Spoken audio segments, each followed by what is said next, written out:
Max, a Great Dane, used to be a show dog at a circus in Chicago, but he was abandoned when he was just 22 months old after his left paw developed some problems. Fortunately, he was introduced to Greg Bermont, who adopted the dog. I fell in love with him and it's like, just because, and it's the same thing with a child. Just because the child has something wrong doesn't mean it's a bad child.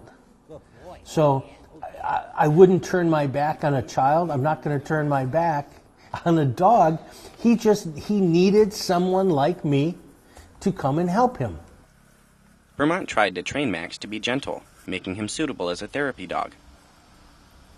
Bermont was told that Max would need to be registered first in order to serve this role. And they have special schools that teach therapy dogs. And I'm thinking, wait a minute, he can do that. He can do that. He can do all this. I said, all right, I think I have a therapy dog.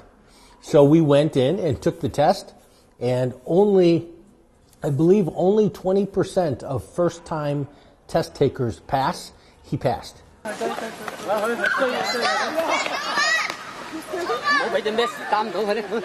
Bermont was impressed with Max's behavior when he took him to a school to play with the children there. Although the children made loud noises that would scare away most dogs, Max remained calm and playful. Bermont said he seemed to have special relationships with some of the kids, especially autistic children. A woman who saw photos of Max playing with the children online reached out to Bermont and asked him if he would be interested in coming to China to help autistic children there. It was also at a time when I'm getting older. Friends of mine have died, are dying, getting sick, whatever. And I figured before I die, before I leave this earth, I want to do something significant. I want to leave a mark. I don't want a building named after me, but I want to know that I've helped some people. Bermont brought Max to the city of Qingyuan in South China's Guangdong province around the end of 2013. Bermont worked as an English teacher in the city and spent his spare time working as a volunteer, along with Max, for autistic children. Children calm down. When you pet a dog, you calm down. Your blood pressure goes down. Your heart rate decreases.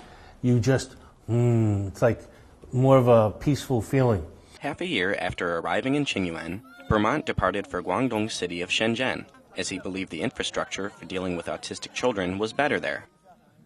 Bermont also hoped to find a professional organization to partner with in treating autistic patients. Bermont takes every chance he can to help children in Shenzhen. When we spoke to him, he and Max had been invited to play with some children by a local NGO that helps parents who have autistic kids. Chen Hongwei, one of the organization's trainers, explained why he invited them. Since it's totally new method for autism treatment, we invited Greg and his dog to our center. We hope this special case can gain access to new things. We know they have difficulty communicating with people, but perhaps they can achieve some kind of progress from working with animals.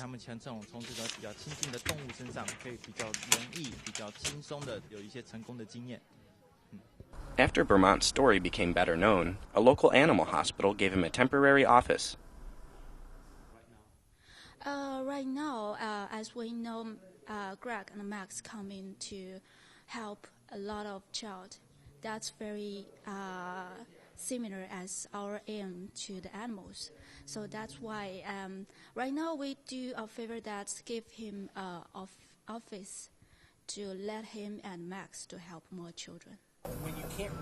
Genevieve Golette, a music teacher who also works with autistic children in Shenzhen, said she strongly supports Bermont and Max's efforts. I think it's great that he's doing this. I'm pretty sure that in China, autism is not really recognized and is not really treated as it should. And I'm really happy that someone is taking the time to making this disorder recognized and seen as something that can be helped and something that can be done and worked with. So more people should do that. Bermont said living in China has been rather challenging, especially in terms of communicating with the children's parents. The language in trying to communicate, letting the parents know that I understand, they're not alone. So communication is paramount, and that's why to be able to teach Chinese people to do this would take a difficult step out of the process and make it easier. Bermont has also had to contend with a lack of financial support. He currently lives with Max in a small hotel room in order to save money. He said he has just enough money to stay in China until the end of 2014. Bermont said he wishes he and Max could stay in China longer, but the heavy cost and significant stress of moving an animal in and out of the country would prohibit this. Bermont added that Max likely has just 2 to 5 years left to live, and that he hopes he can still find a way to bring him back to China before he passes away. My dream has evolved. My dream at first was just to help the children of China. And I thought, if I can help them, I want to help the families too. I want to help everybody. I think people can look at these children and no longer make fun of them. You're always going to have people who say, "Oh, there's something wrong with them. They're crazy inside."